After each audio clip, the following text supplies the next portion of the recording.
Sean here, and we're going to look at The Man Who Sold the World, Nirvana's cover of the David Bowie song. So this one, like most of the songs on this record, is tuned down a half step. Okay, so let's get after this main lick that happens here first. So all you're doing, 3 notes here, second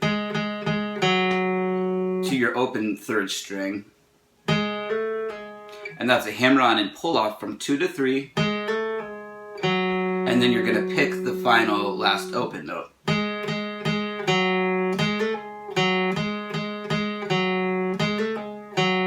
Now sometimes he switches up the rhythm just a little bit to give it some variety, so instead of doing, you might hear just so a quarter note at the beginning of the measure to switch things up. So let's take a look at what Pat Smear is doing. He's playing an F chord, and he's complementing Kurt Cobain's melody by kind of implying it a little bit on the 3rd string.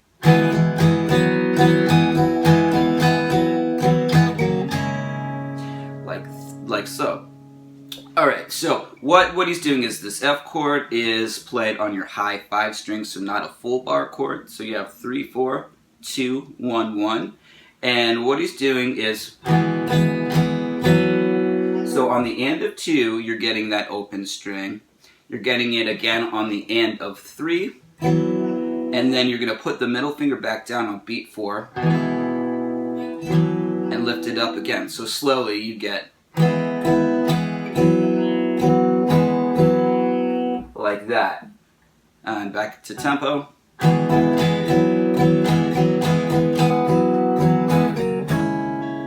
Alright, so let's check out the verse part now that comes in next. So at this point, for the verse, both guitars are playing the same thing. So I'll just go quickly through the chords that we're using. We have an A to start. So open to open, a D minor chord, so that's on your high 4 strings, open 2, 3, 1, and then back to A, and then we're going to do a full F bar chord here, so that's 1, 3, 3, 2, 1, 1.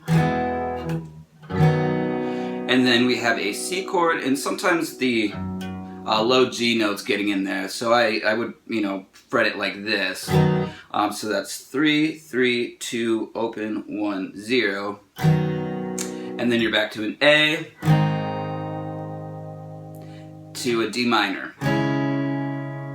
Okay, so I will play through the full verse now so you can kind of see how this all fits together, and then I'll kind of explain it a little bit.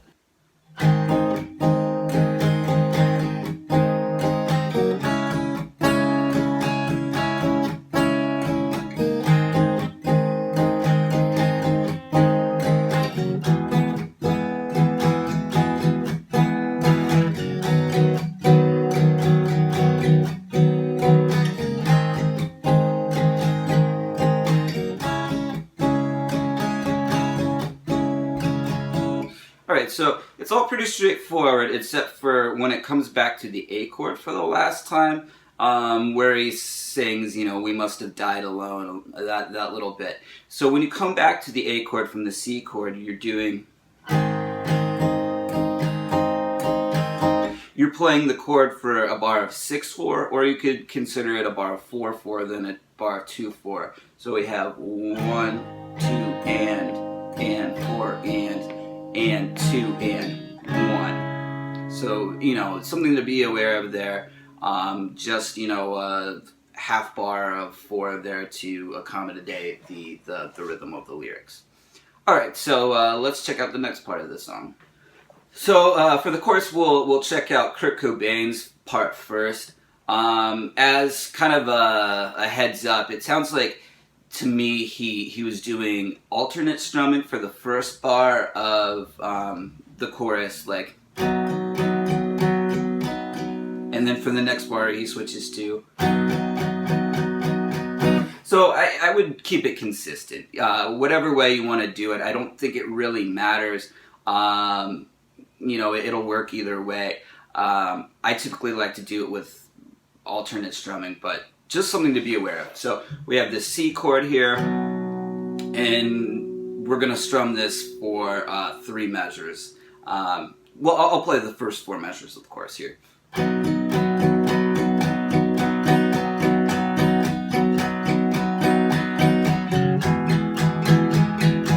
So a C chord, that's on your inner 4 strings, 3, 5, 5, 5. Going to an F chord, only 4 strings, so that's 1, 3, 3, 2. And then the next chord that we're going to have is a D flat major, and that's 4, 6, 6, 6. In that rhythm, a down, down, up, up, down, up, back to the F chord, C, F, back to your D flat there. So let's move on and check out what happens next. Okay, so Pat Smear's part just strums the A for 2 bars, to D minor for 2 bars, and then we're back to the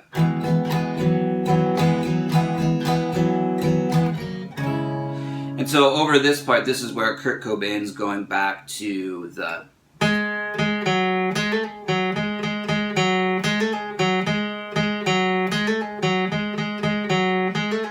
which he continues over the F chord.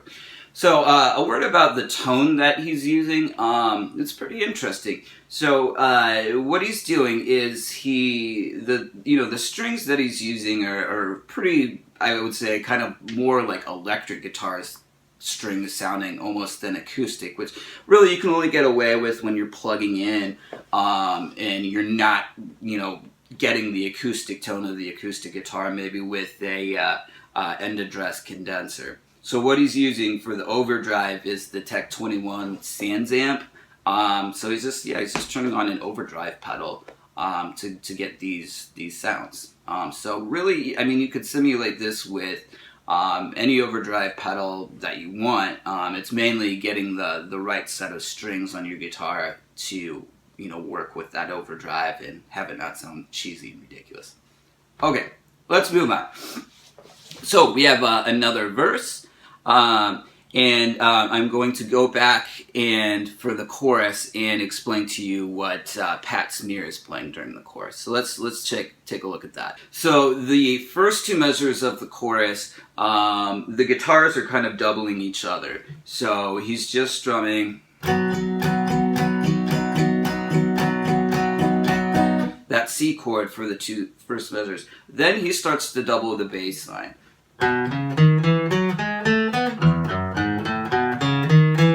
So that is essentially going up the F major scale, starting with the root note of each chord. So with the C chord, that's what we're playing. So 3, 5 on your 5th string, and then on your next string 2, 3, 5. On the next string 2, 3, 5. So, and then we're going to do an F major scale here. So that's it. All it is that scale there. So 1, 3, O, 1, 3, and then open 2, 3. And then over the D flat chord, we're just going to do a little arpeggio, like this. So that's just fret 4 and fret 3. And then back to the F major scale. C, starting with the C root note. F. And then you're going to actually play the D flat chord, and then you're to the part where Kurt Cobain's doing that. All right, so what happens is the second chorus kind of gets extended and then leads into the solo. So let's check out how all that happens. So at the end of the second chorus, we have, like usual, the part that's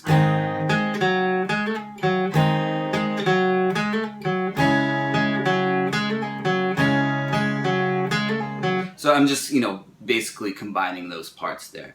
And then what happens is the chorus gets extended, so we go back into the chord progression, like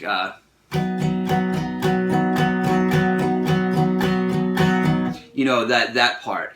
So all of that repeats again. So it's basically like you get a double chorus, and then you know at the end of that we go back into the A chord with the lick.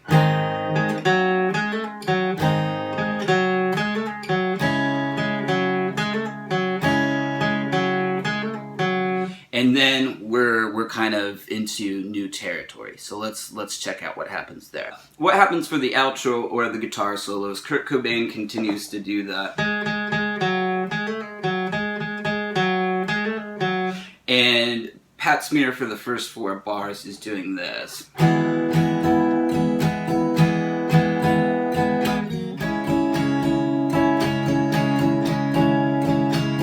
So just an F chord to a D minor, 2 bars each. And then kind of like the solo-y type section starts. So that is done over an A to D minor.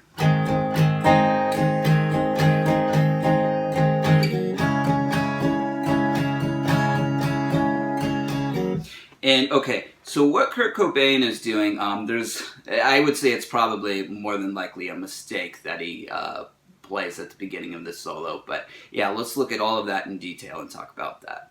So as I said, the first measure of this solo, he does something like this.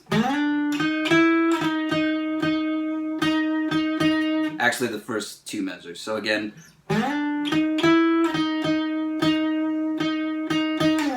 so what he actually plays is kind of like what's called a chromatic enclosure. So you're approaching the 9th fret note, sliding in a little underneath it though at the 8th fret, playing the 9th fret, playing the 10th fret,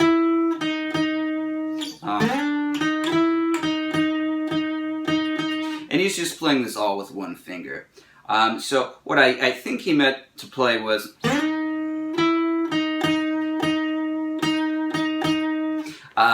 you know, just the 9th and 10th frets, but whatever, you know, it ends up sounding really good. So you can you know do it exactly like that, or you know, play however you want.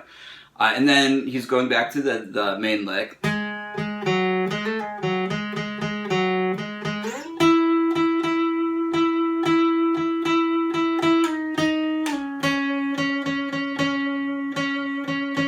So let's talk about that group of 4 measures. So for 1 measure, you're just playing an F note at the 10th fret.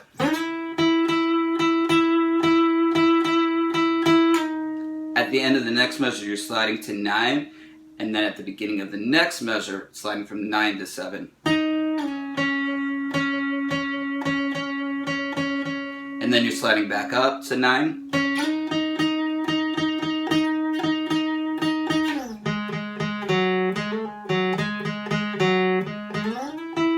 And then that idea repeats again. You return to the main lick. And it just ends on that A note. So yeah, and the final chord that is played by the rhythm guitar is in F chord. F is in Frank. So that is all of it for their cover of The Man Who Sold the World. If you would like my transcription of this one, just let me know. Send me an email, or if you want extra help, let me know. Alright, so yeah, I got a couple, I believe 2 more songs to hit from this one. 4 from Incesticide, 4 from In Utero, and 2 from Nevermind, for all of you Nirvana fans. Alright, so more to come. See you guys around.